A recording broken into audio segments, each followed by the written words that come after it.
The letter trembled in my hands, yellowed paper with Uncle Terry's familiar scrawl. To Lena, when they finally throw me away. 3 years I'd stayed away from this family, only to return and find my beloved uncle exiled to a frigid garage, wheelchair marks deemed too unsightly for Aunt Carla's pristine floors. I watched them toss his meager belongings into the state facilities van like discarded trash, but that final look he gave me wasn't defeat. It was a signal. They thought they were erasing a burden. Instead, they were igniting a reckoning no one in this family was prepared to face. The highway stretched before me like a ribbon of unwanted memories. 3 years had been long enough to forget the smell of pine trees that lined my hometown's main road, but not long enough to forget why I'd left in the first place. I gripped the steering wheel tighter as I passed the "Welcome to Pineville" sign, its cheerful font mocking my reluctance. My name is Lena Whitaker, and at 26, I was doing the one thing I'd sworn never to do again: return to my family home for Thanksgiving. Not by choice, mind you. Aunt Carla had called it mandatory family attendance in her email, the same way she'd label a corporate meeting. No excuses allowed. The two-story colonial that belonged to Aunt Carla and Uncle Rick looked exactly as I remembered: pristine white siding, immaculate lawn, and absolutely devoid of warmth. I parked behind a line of cars already filling the circular driveway. 3 deep breaths later, I stepped out into the crisp November air, overnight bag in hand. "Well, look who decided to grace us with her presence," came a voice from the porch. My cousin Amber stood with arms crossed, her blonde hair pulled into a tight ponytail. "Mom said you probably wouldn't show." "Nice to see you too," I muttered, forcing a smile that felt more like a grimace. The inside of the house was worse. The tension hung thick like fog. Family photos lined the hallway, carefully arranged to show the perfect Whitaker family. I noticed immediately that some were missing. The ones with Uncle Terry. Uncle Terry was my father's brother. He had been the life of every family gathering, the one who taught me to fish, who slipped me $20 bills for ice cream when no one was looking, who actually listened when I talked about my dreams of becoming a writer. "Lena." Aunt Carla's voice cut through my thoughts. She air-kissed both my cheeks, her perfume overwhelming. "You look healthy." The pause before healthy spoke volumes. "Where's Uncle Terry?" I asked, ignoring her backhanded compliment. "I haven't seen him since before his accident." A shadow crossed Carla's face. "He's watching TV in the garage. You know how he is now, doesn't like to be in the way." The accident had happened 4 years ago. A motorcycle crash that left Terry paralyzed from the waist down. I'd been away at college when it happened, and by the time I came home for a visit, the family dynamics had already shifted. I found my way to the garage without waiting for directions. The space had been converted into something resembling a bedroom, but only in the most basic sense. A hospital bed sat against one wall, a small TV from the 90s perched on a folding table across from it. The concrete floor was partially covered by a thin area rug that didn't reach the edges. And there was Uncle Terry, gazing at a game show with glazed eyes, a threadbare blanket across his legs. He looked thinner than I remembered, his once robust frame now sharp angles beneath a flannel shirt. "Uncle Terry?" I said softly. He turned, and for a moment, confusion clouded his face. Then recognition dawned, and the smile that broke across his features was like sunshine after rain. "Lena Bean. Well, I'll be damned." His voice was weaker, but still carried that characteristic warmth. "Come here and give your old uncle a hug." I crossed the room and embraced him carefully, noting how fragile he felt in my arms. The garage was cold, much colder than the rest of the house. "Why are you out here?" I asked, pulling up a metal folding chair. Terry's smile faltered. "Your Aunt Carla says the wheelchair marks up the hardwood. Plus, the noise of the lift disturbs their sleep." He waved a hand dismissively. "It's fine. I get the TV all to myself." The TV was an ancient box model with rabbit ears. The game show fuzzed in and out. "How have you been, kiddo? Still writing those stories?" I nodded, swallowing the lump in my throat. "Got a job at a magazine in Boston. Nothing fancy, but it's a start. That's my girl." His eyes lit up. I always said you'd make something of yourself. We talked for nearly an hour, catching up on lost time.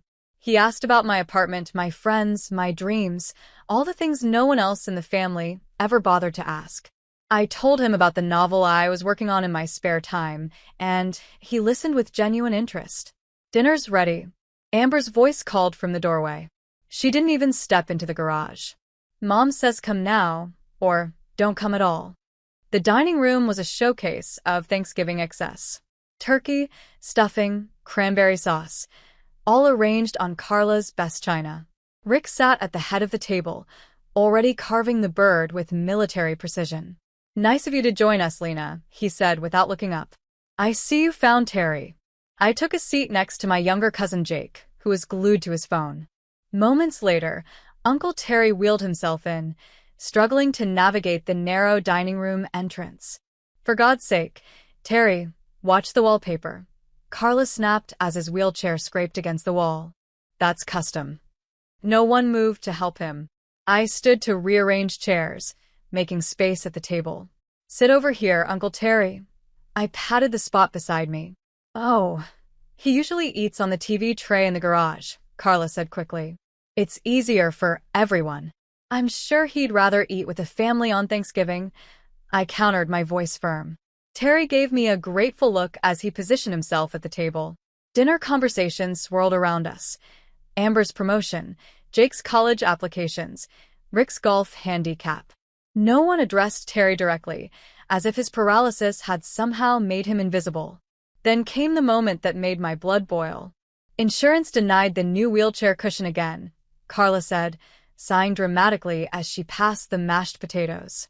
"Another $500 we'll have to spend. It's like carrying dead weight, I swear." Terry's face remained impassive, but I saw his knuckles whiten around his fork. "Have you tried the appeal process?" I asked. "There are patient advocates who—" "Oh, Lena, please," Carla interrupted. "You've been gone 3 years. Don't come back and start telling us how to handle things you know nothing about." Jake snickered. Amber rolled her eyes. "I was just trying to help," I muttered. "The best help would be if someone else took a turn dealing with all this," Rick added, gesturing vaguely toward Terry with his knife. "Your aunt and I have shouldered the burden alone since your father passed." Terry cleared his throat. "I'm sitting right here, Rick. And we're all very aware of that fact," Rick replied coldly. I couldn't stomach another bite after that. As soon as dinner ended, I helped clear plates, then slipped back out to the garage where Terry had retreated. He was staring at a photo album on his lap. "Sorry about that," I said, sitting beside him. "Don't be. You're the only decent blood I have left in this place." He winked, but the humor didn't reach his eyes. "They forget that I can still hear, still think." We sat in comfortable silence for a while before he spoke again. "How long are you staying?" "Just the weekend.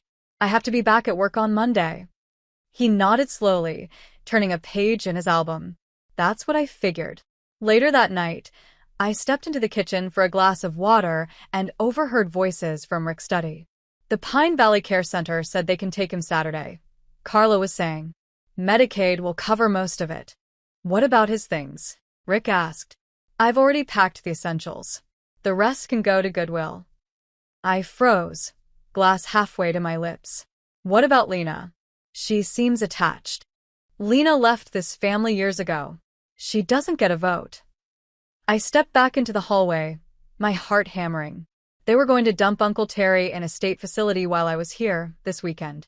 The realization made me sick. The next morning, I confronted them over breakfast. "You're sending Uncle Terry to a nursing home?" I demanded, not bothering to hide my anger. Carla looked up from her coffee, her face a mask of practiced concern. "It's a care facility, Lena. They can provide the round-the-clock attention he needs." "He doesn't need round-the-clock care. He needs dignity and family." Rick scoffed. "You've been here less than a day. We've been caring for him for 4 years. You don't get to judge." "Caring for him? He's living in your garage with a TV from 1995. "That's enough." Rick's voice rose. "You're too soft, Lena. Always have been.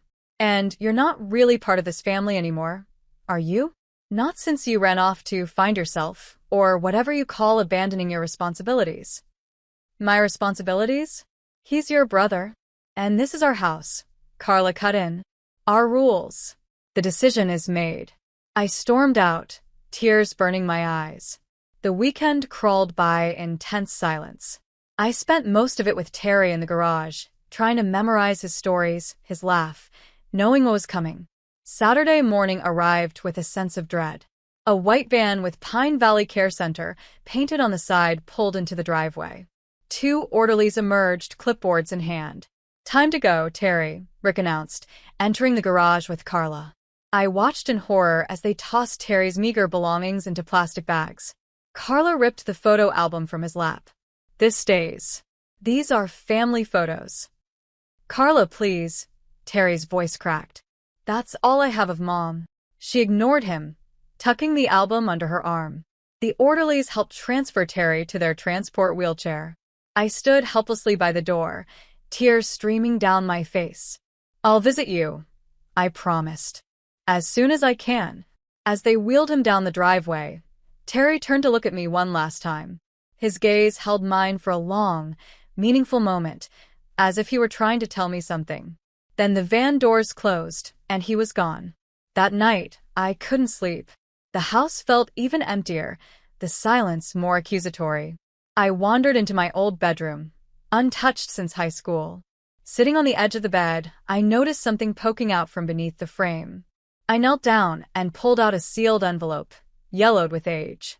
Written across the front in Uncle Terry's distinctive handwriting were the words, "To Lena, when they finally throw me away." My hands trembled as I tore it open. Inside was a letter written on lined paper, dated 2 years ago. If you're reading this, I'm already gone. But you know the truth. Now, it's your turn to decide what to do with it. The paper trembled in my hands as I unfolded Uncle Terry's letter.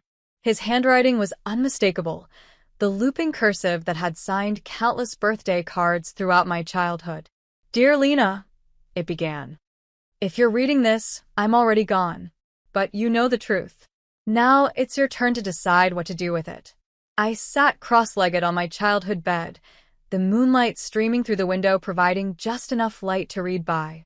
I didn't dare turn on the lamp, afraid that Carla or Rick might investigate. After my accident, things changed quickly. Not just my legs, but the way they looked at me. Carla and Rick swooped in while I was still in the hospital. They told everyone they'd handle Mom's estate and care for me. Nobody questioned it. Why would they? They were family. I remembered that time vaguely. I'd been a junior in college, swamped with finals when Grandma died, just 6 months after Uncle Terry's accident. I hadn't even made it home for the funeral. But here's what nobody knows. Terry's letter continued. Mom changed her will after my accident. She knew I'd need help, and she didn't trust Carla's intentions. She left everything to me, the house, her savings, everything. But that will mysteriously disappeared after she died. My breath caught. Grandma's house, the beautiful Victorian where I'd spent summers as a child, had been sold shortly after her death. Carla had claimed it was what Mom wanted, and the proceeds had allegedly gone to Terry's medical care. Carla filed the original will from 5 years earlier, the one that split everything between her and me. Then she convinced the court I was mentally incompetent to handle my share. Convenient, right? A hot flush of anger washed over me. I'd always sensed something was off about the whole arrangement, but I'd been too wrapped up in my own escape to investigate. There's a locked drawer in my old desk in the study. The one Mom gave me when I graduated college. Carla thinks she has the only key, but Mom gave me a spare. It's taped inside my old tackle box in the shed. In that drawer, you'll find the real will and proof of where the money went. Money Mom never got to use. Money that was supposed to keep me independent. The letter went on, detailing years of financial manipulation, of being slowly stripped of dignity and autonomy, of watching as Carla's boutique business mysteriously flourished right after Grandma's estate was settled, of being moved from the main house to the garage once he became too much trouble. I'm not asking you to fight my battles, Lena Bean.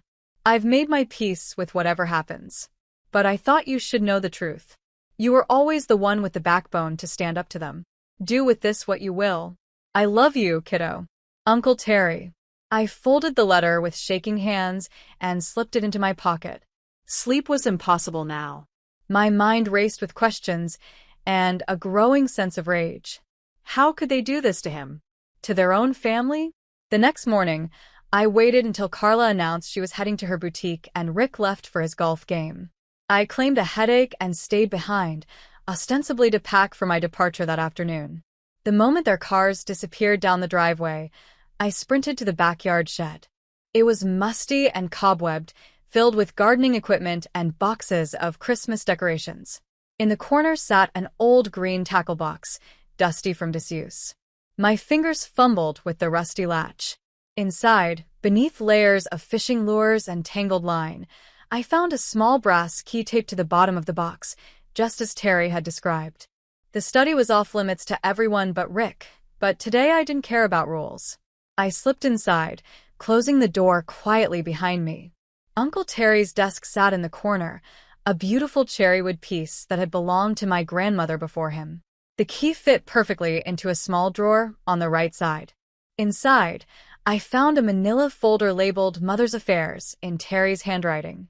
But when I pulled out the drawer completely, I noticed something else, a false bottom. I pried it open with a letter opener from the desktop. Jackpot.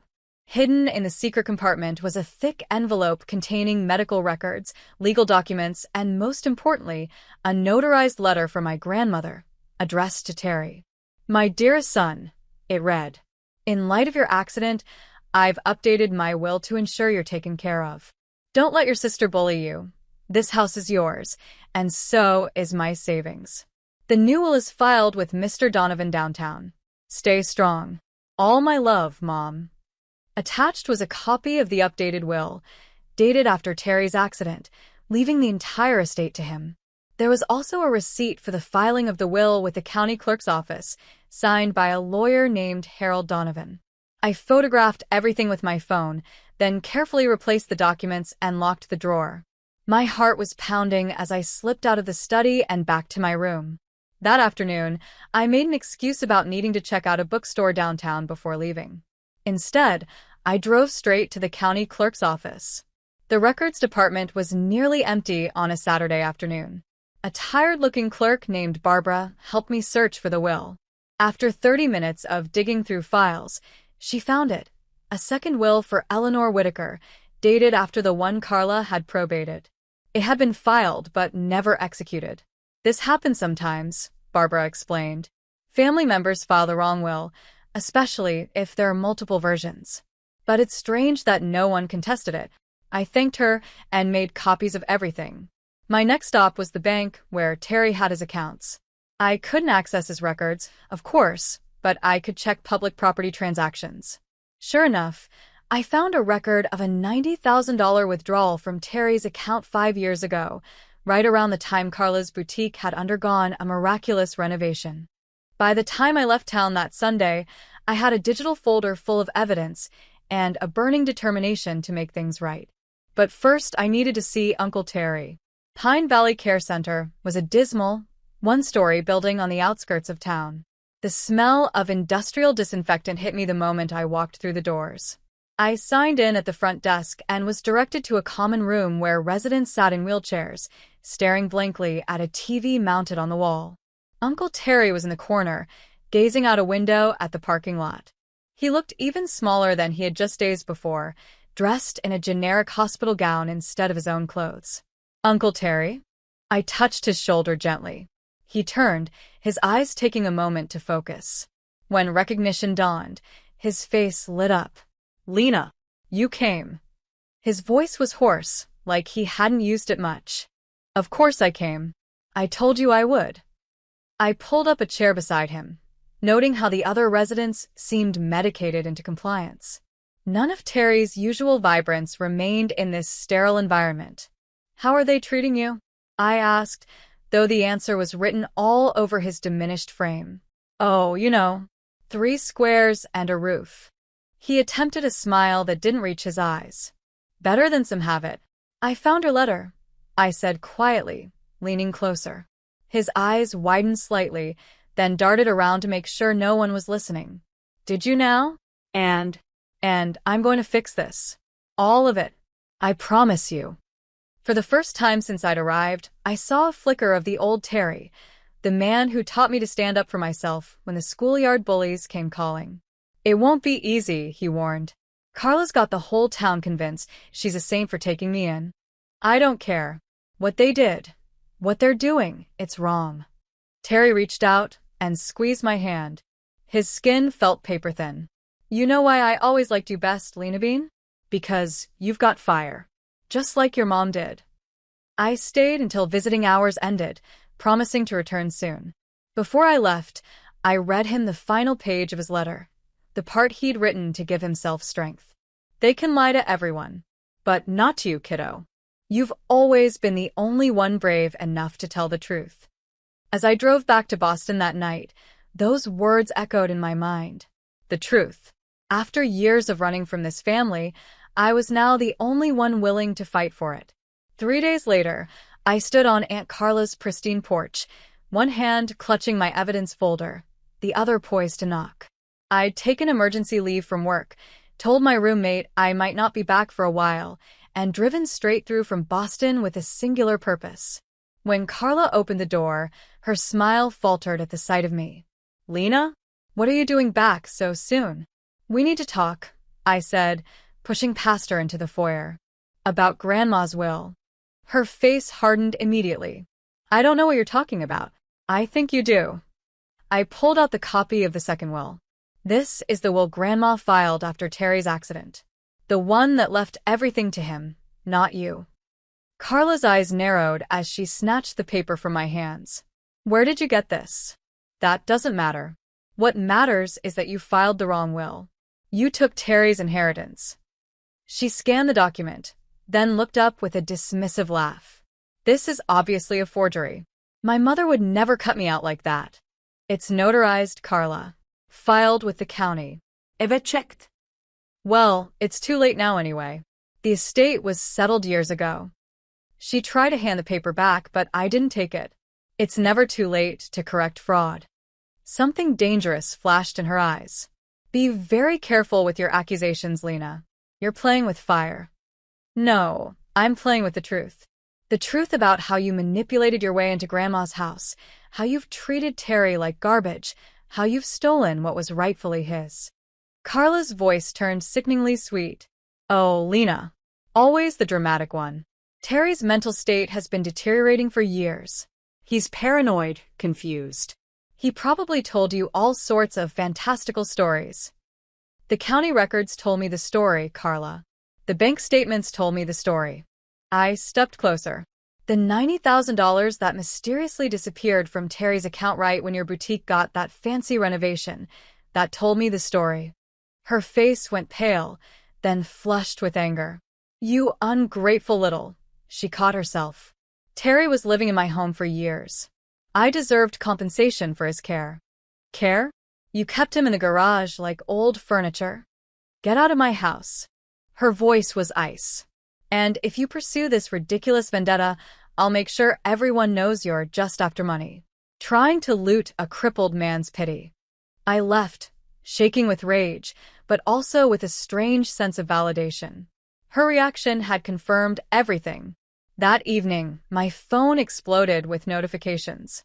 My cousin Amber had posted a long, tearful status about how mentally unstable I'd become, how I was spreading lies about Mom to get attention. Jake had shared it, adding that I was always jealous of their success. The smear campaign had begun.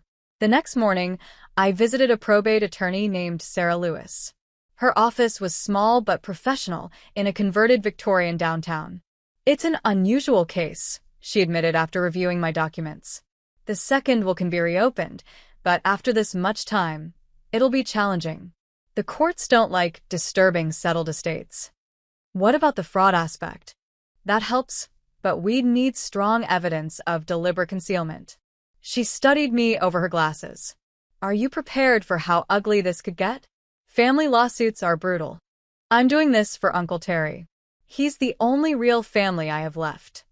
As I left the attorney's office, a text from an unknown number appeared on my phone. Meet me at Donovan Park. 3 p.m. I have info about Terry. Come alone.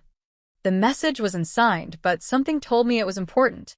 Donovan Park was a small green space near the county courthouse, usually deserted during weekdays. At 3 p.m. sharp, I sat on a bench near the fountain. A tall man with salt and pepper hair approached, his military bearing evident in his straight posture. "Are you Lena?" he asked. I nodded cautiously. "My name is Elijah Morton. I served with your uncle in Desert Storm." He sat beside me. "I saw your post about Terry on the community board." I hadn't posted anything publicly, which meant one of my cousins had shared my private messages. "What do you know about my uncle?" Elijah's weathered face softened. "Terry saved my life once. Pulled me out of a burning Humvee when everyone else ran. That's the kind of man he is." He paused. Before that family of yours broke him down. You know about that? I visited him regularly until about 2 years ago, when your aunt banned me from the house. Said I was upsetting him with war stories." Elijah scoffed. What I was doing was listening to him. He told me everything. About the will? About all of it. He was afraid to fight back because Carla threatened to put him in a home if he caused trouble. Elijah reached into his jacket pocket and pulled out a thumb drive. "About 3 years ago, Terry asked me to record him. Said he wanted his side of the story documented, just in case." I took the drive with trembling fingers. "Thank you." "Don't thank me. Just help him. He deserves better than what they did to him." That night in my motel room, I plugged the thumb drive into my laptop. Terry's face filled the screen, healthier then, his eyes clearer, but the resignation already evident in his expression. "My name is Terrence Whitaker," he began, "and I'm recording this as testament to the events following my accident and my mother's death." For the next hour, he detailed everything. Carla's gradual takeover of his finances, the missing will, the isolation, the threats. He named dates, amounts, witnesses. It was devastating and comprehensive. The next day, the pushback escalated. I received a call from Child Protective Services, informing me that a report had been filed claiming I'd left my younger cousin unattended during my Thanksgiving visit. It was completely fabricated, but it still required me to meet with an investigator. When I returned to my motel afterward, exhausted and disheartened, I found the door ajar. Inside, my laptop was gone along with the thumb drive. Someone had broken in while I was dealing with CPS. I slumped onto the bed, overwhelmed. Maybe this was hopeless. Carla had connections in town, money, influence. I had nothing but copies of documents and a missing video. My phone buzzed with a text from Uncle Rick. "You don't want to dig up ghosts, Lena. Not in this family." It was the closest thing to an admission I'd get. I almost gave up then, almost packed my bags and returned to my safe, distant life in Boston. But that evening, I visited Terry at Pine Valley. The facility was even more depressing in the fluorescent evening lighting. Terry was in his room this time, staring at the ceiling. "Uncle Terry?" I said softly. He turned his head slowly. Recognition took longer this time, and I wondered what medications they had him on. "Lena Bean," he whispered. "You came back." Of course I did. I promised. I didn't tell him about the break-in or the threats. Instead, I sat beside him, holding his hand as he drifted in and out of lucidity. When I stood to leave, I noticed something taped to the wall beside his bed, a faded crayon drawing of a little girl with wild curls standing next to a tall man. At the bottom, in childish handwriting, "Me and Uncle Terry fishing." I'd drawn that picture when I was 7. "You kept this all these years?" I asked, throat tight with emotion. "Best day of my life," Terry murmured, his eyes clearer for a moment. "You caught that big bass and wouldn't let anyone else take the credit. Stood up to your dad even." Something clicked inside me. I'd always had the courage to stand up.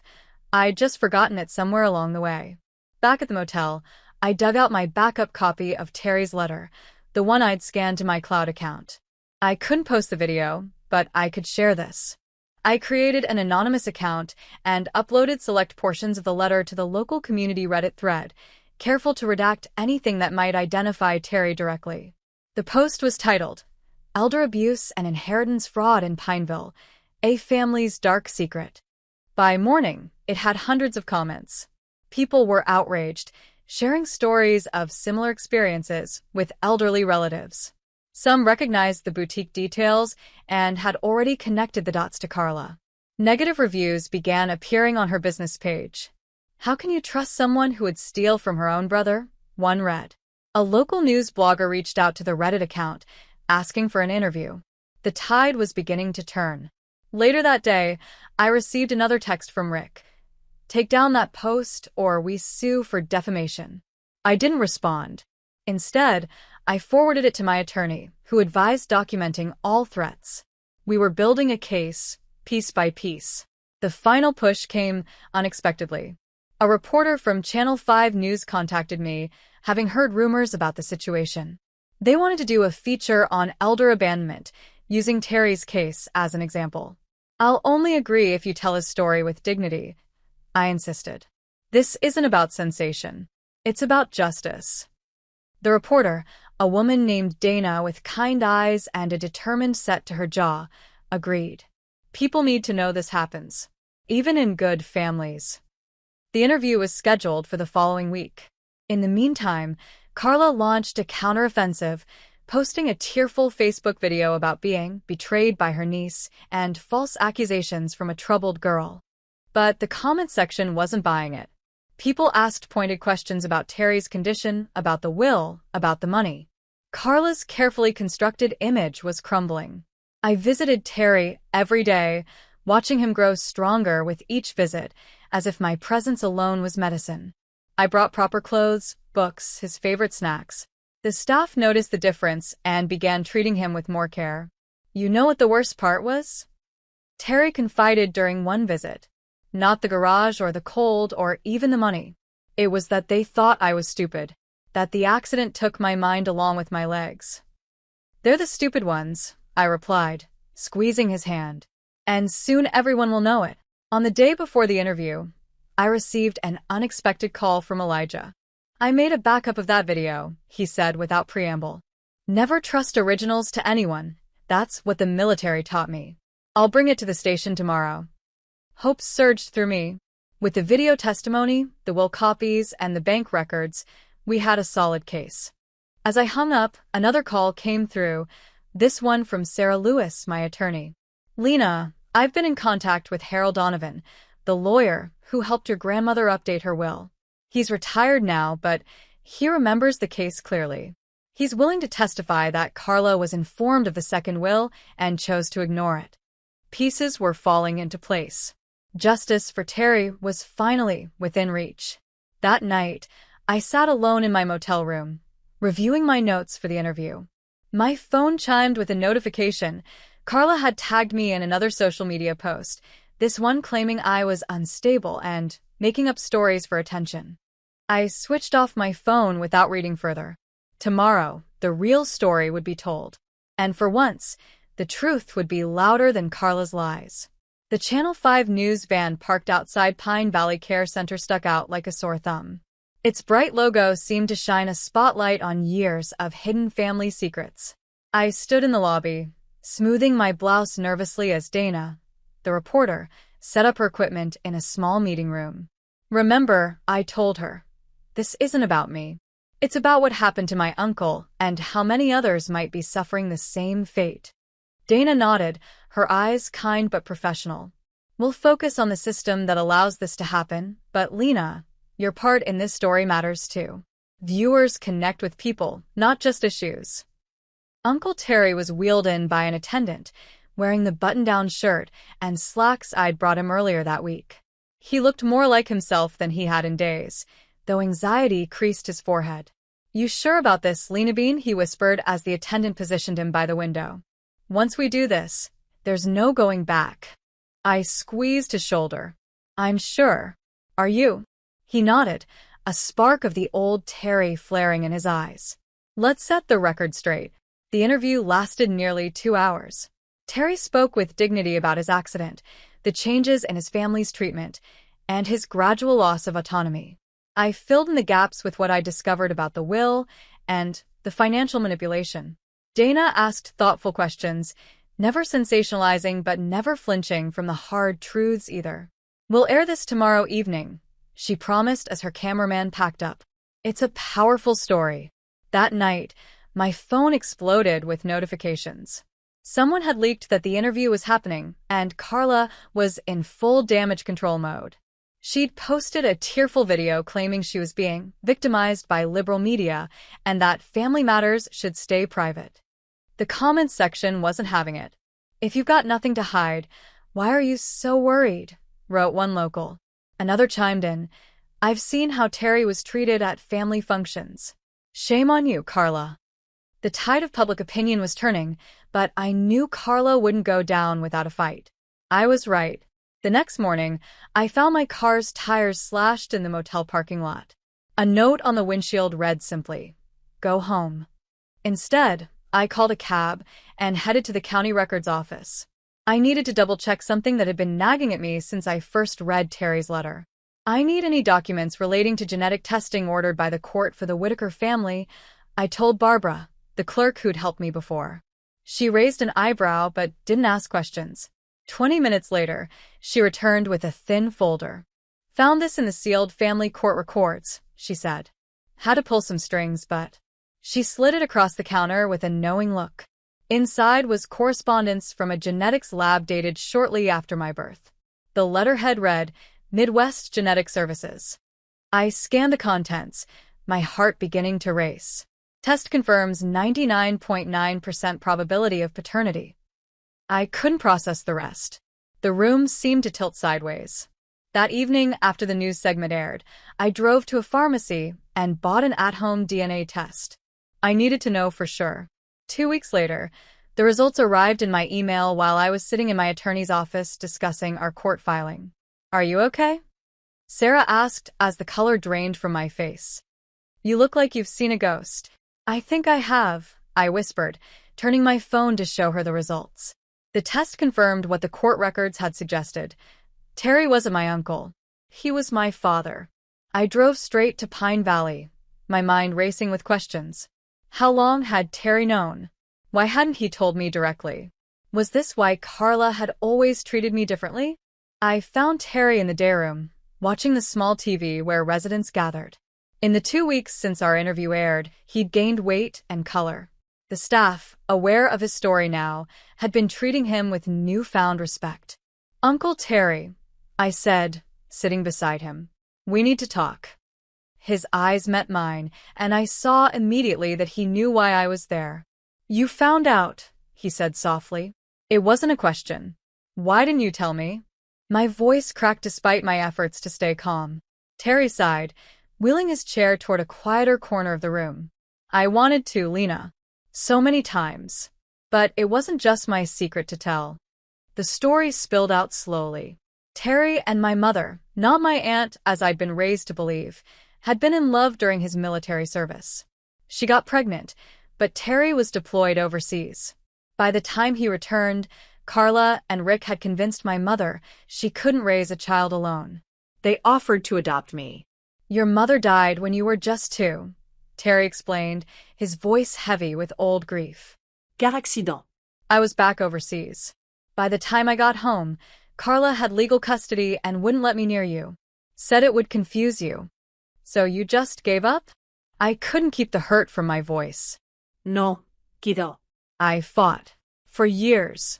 But Rick had connections at the courthouse, and I was just a veteran with PTSD and no legal standing. The adoption was closed. They threatened to move away, where I'd never find you if I kept pushing. So you stayed as my uncle. Terry's eyes filled with tears. Being your uncle was better than not being in your life at all. I got to see you grow up, teach you to fish, watch you become this amazing, strong woman. He reached for my hand. I didn't want you to carry that weight too. The weight of knowing your whole life was built on lies. I sat in silence, letting the truth sink in. All those years of feeling like an outsider in my own family suddenly made sense. I wasn't imagining the distance Carla kept, the different ways she treated me compared to her biological children. I didn't mean for you to find out like this, Terry said. I hoped maybe after this was all settled, we could talk about it properly. Does Carla know that I know? Not from me. But if you found the records? I nodded slowly. I should get back. We're filing the court motion tomorrow. As I stood to leave, Terry caught my wrist.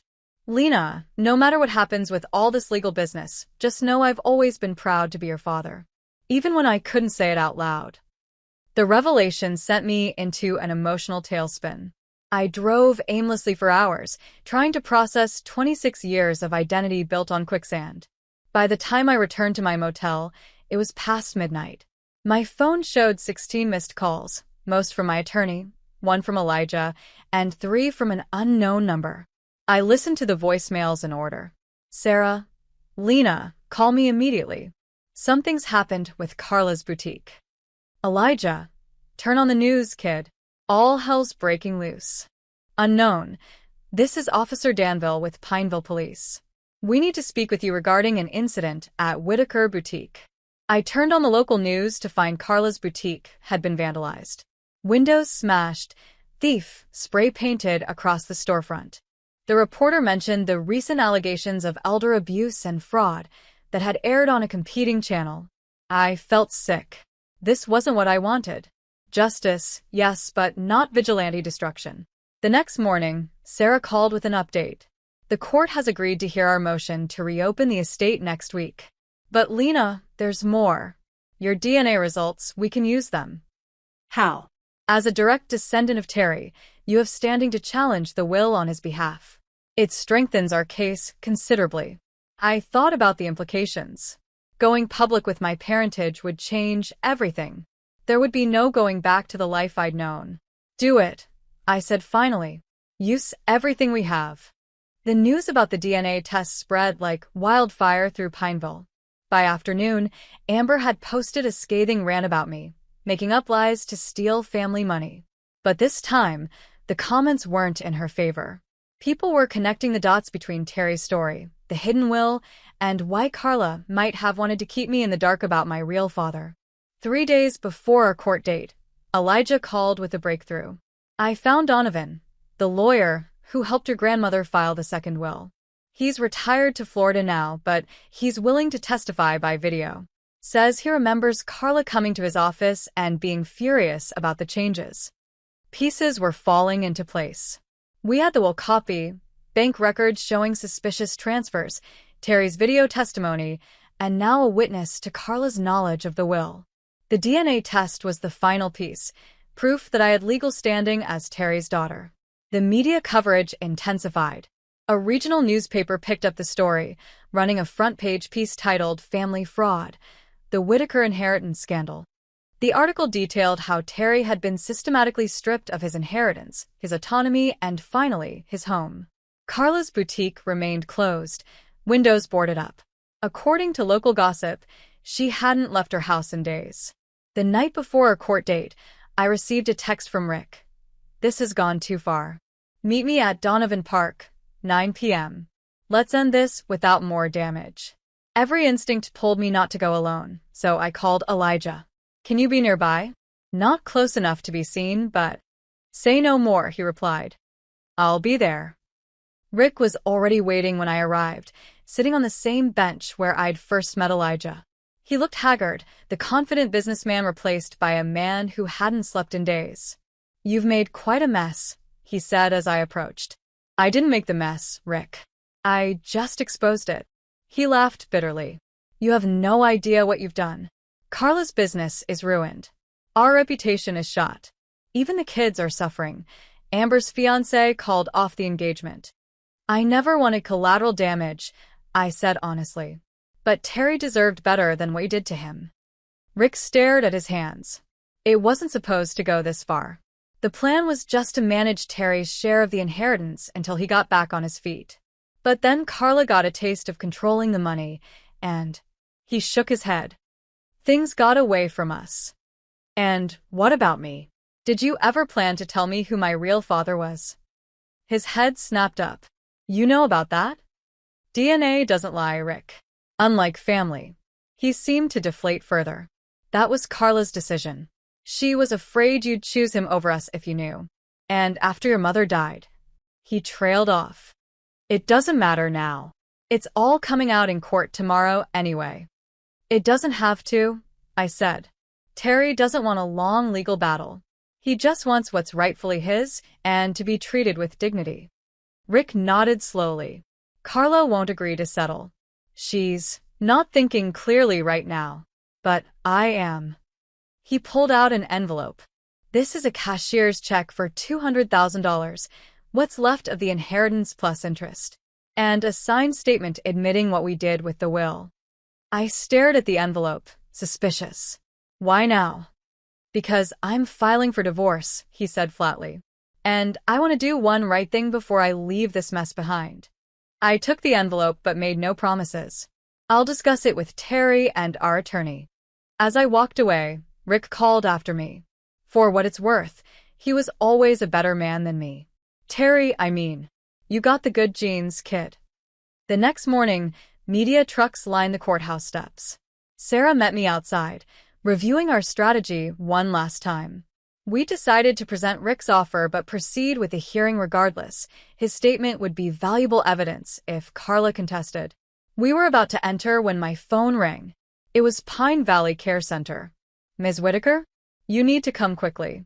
Your uncle, your father, has been moved to County General.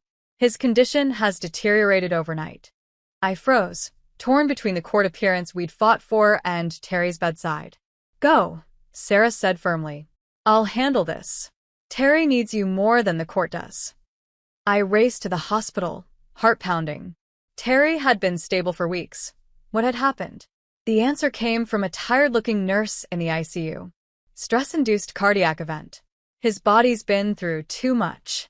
Terry lay in the hospital bed, oxygen tubes in his nose, monitors beeping steadily beside him.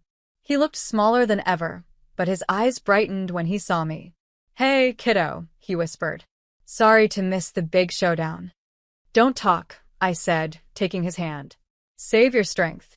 He shook his head slightly. Need to say this while I can. I'm proud of you, Lena. For finding me. And for finishing what I couldn't.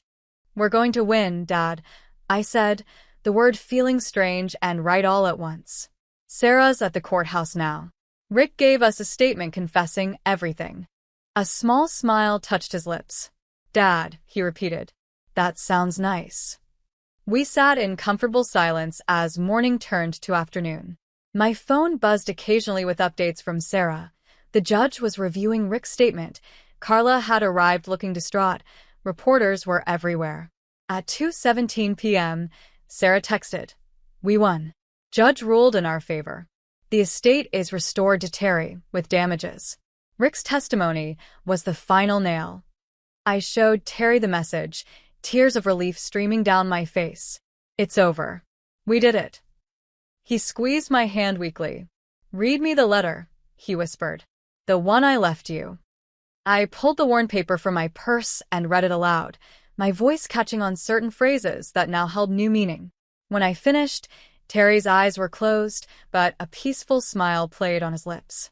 Thanks for finding me, he murmured, so softly I had to lean close to hear.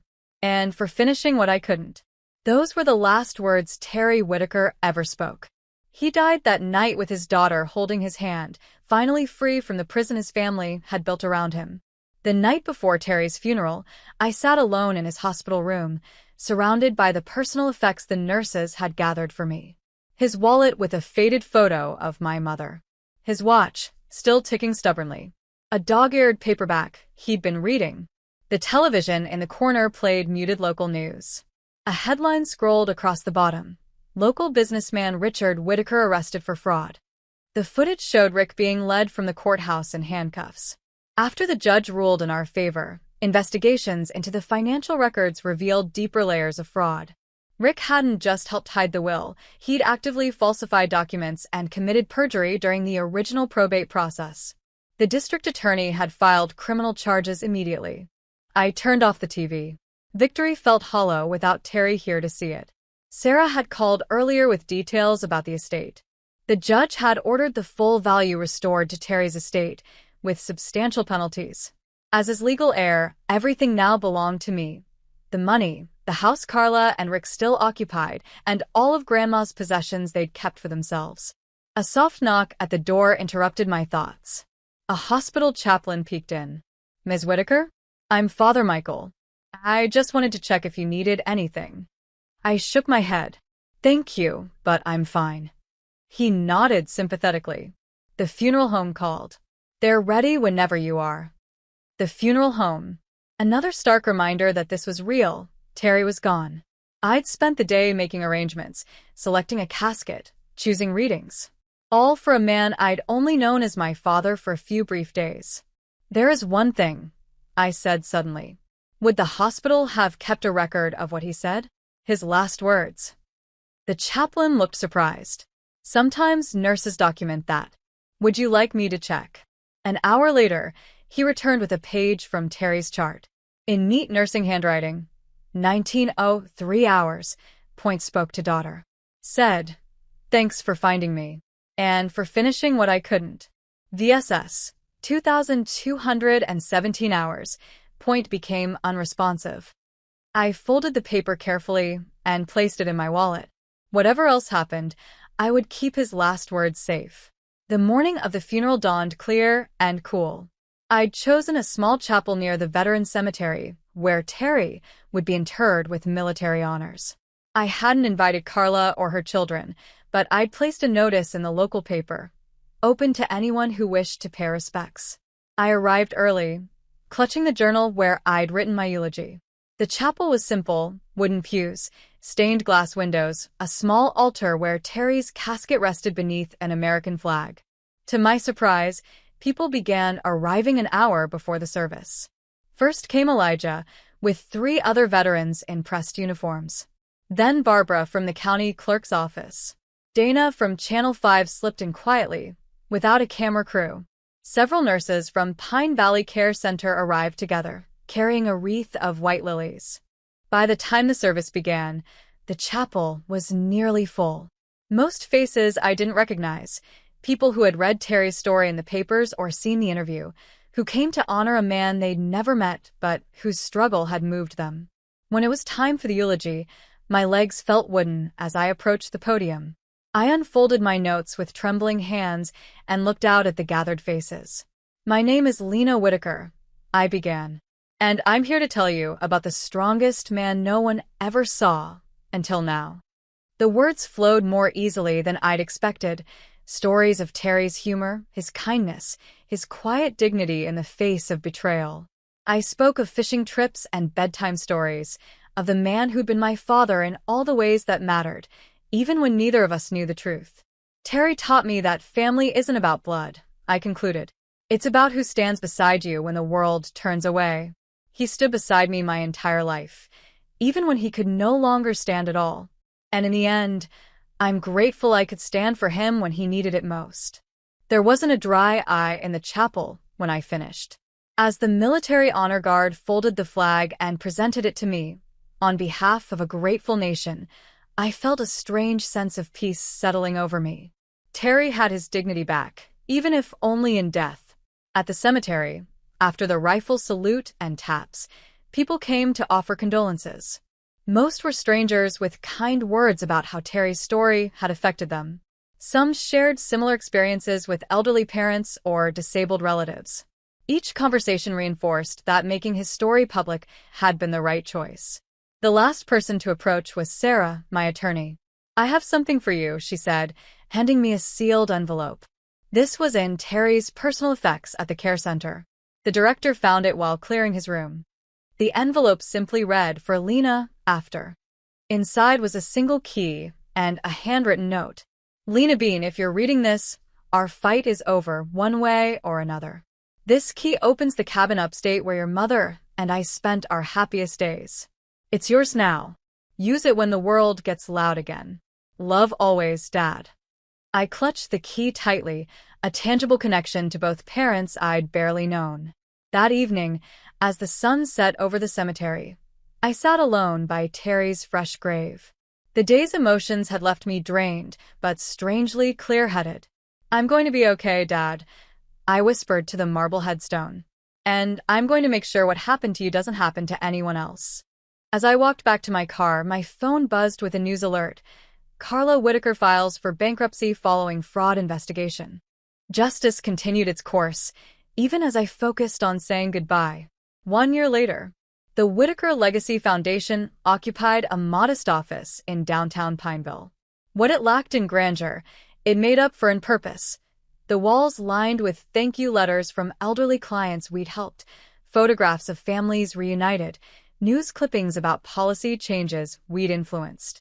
I hung up the phone after finishing a call with our newest client, an 83-year-old woman whose children were trying to force her into a care facility against her will. We'd be in court tomorrow to file for an emergency guardianship hearing. Another win for the good guys?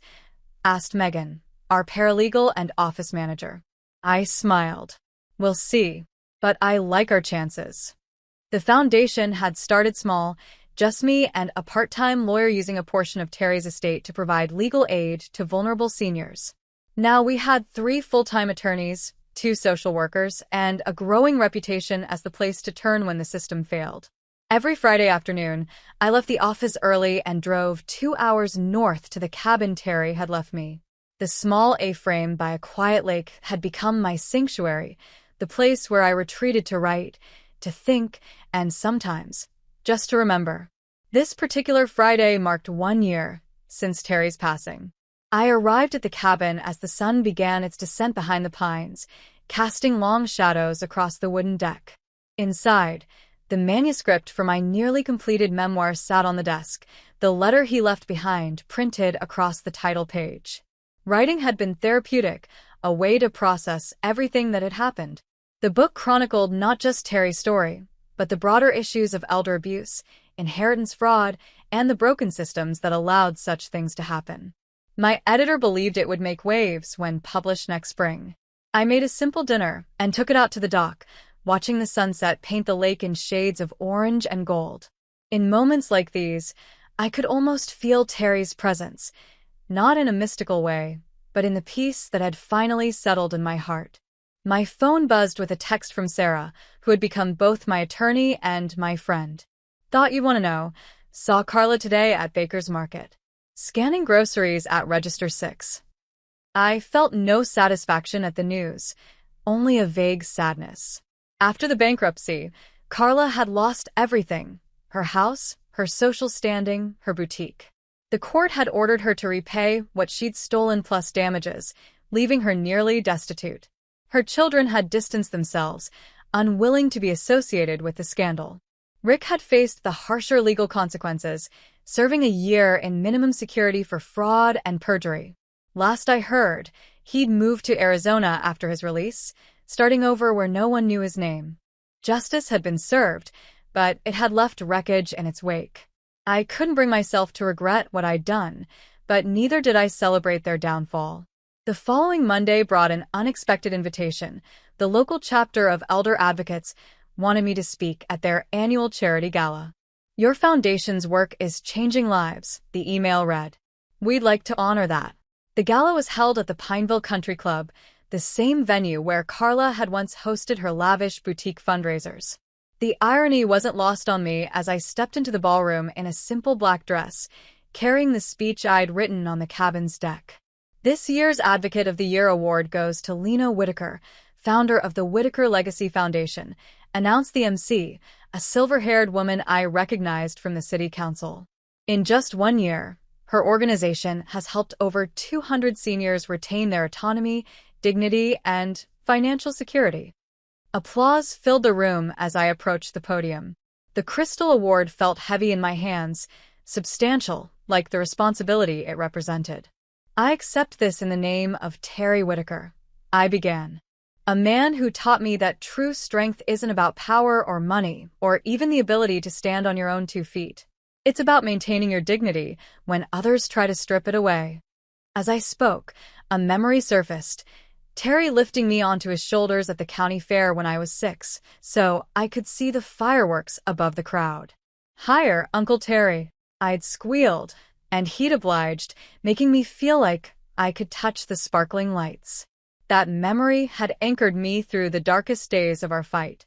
After the gala, a reporter from the Boston Globe approached me about a feature on the foundation. "Your story has national implications," she explained. "Elder abuse costs Americans billions annually, but few cases receive the attention yours did." The article ran the following month, bringing a flood of calls, donations, and heartbreaking stories from across the country. Each one reinforced what I already knew: what had happened to Terry wasn't unique. The only unique part was that he'd had someone willing to fight for him.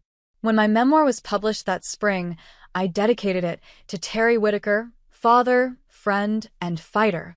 The initial reviews were strong, with the New York Times calling it one of the most honest works about family betrayal and redemption in years. Book signings and interviews kept me busy, spreading Terry's story further than I'd ever imagined possible. But the work that mattered most happened in the Foundation's offices, one case at a time. On the anniversary of Terry's death, I visited my mother's grave for the first time. I'd finally learned where she was buried, a small cemetery near the cabin, under a simple stone that read, "Beloved." I laid a copy of my book against the granite. "He did right by me," I whispered. "And so did you in your way." I'd made peace with my complicated origins. The DNA test that had revealed Terry as my father had also opened doors to medical history I'd never known, relatives I'd never met, and a sense of identity that had always felt just out of reach. The Foundation's work continued to expand. We established a hotline for reporting elder abuse, created a network of pro bono attorneys across the state, and began lobbying for legislative changes to protect vulnerable seniors. Each success felt like another brick in the monument I was building to Terry's memory. 6 months after my book's publication, I received an email that brought tears to my eyes. A reader wrote, "After reading your story, I reconnected with my estranged father. We lost 15 years to stubbornness and misunderstanding. Thank you for showing me it's never too late for reconciliation." Hundreds of similar messages followed. People finding courage in Terry's story to address their own family wounds, to check on elderly neighbors, to volunteer at senior centers. On a crisp fall day, I visited the renamed Terry's Place, formerly Pine Valley Care Center. After the scandal, the facility had been purchased by a nonprofit that specialized in dignified elder care. They'd invited me to speak at their reopening. Standing in the refurbished day room where I'd last seen Terry healthy, I marveled at the transformation. Gone were the institutional colors and harsh lighting, replaced by warm tones and comfortable furniture. Residents moved freely between indoor and outdoor spaces, engaged in meaningful activities rather than staring blankly at a TV. "This is what dignity looks like," I told the gathered staff and residents. "This is what everyone deserves."